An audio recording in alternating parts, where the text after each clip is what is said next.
Why was the door shut? Protocol, something we value highly here. Almost as much as punctuality. Mrs. Johnson, isn't it? What's going on, Robert? Professor Johnson, if you please, although I prefer Head.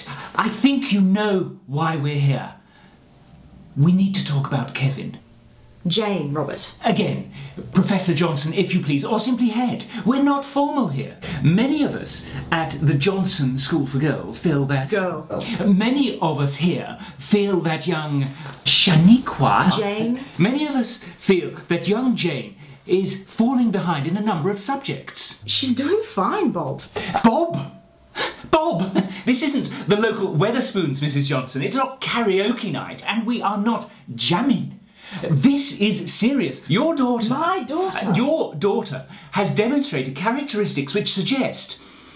How can I put this? A future career involving Thai ladies ping pong. Ping pong balls shooting out of hoo-has, Mrs. Johnson. And I'm fairly certain very few of us would want to see that. She's been tardy on a regular basis. Because her lazy arse of a father can't get himself out of bed before 9 a.m. And was absent for a full week on one occasion. Is in hospital having her tonsils out, Bob. How do you explain her poor showing in science, and by far her worst subject, maths? Oh, well, you'll have to talk to her maths teacher about that. Fair enough. Right. Now, Mr. Johnson. Call me Bob.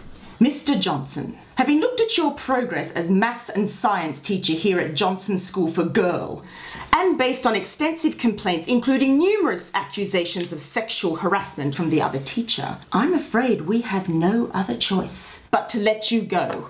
You're fired.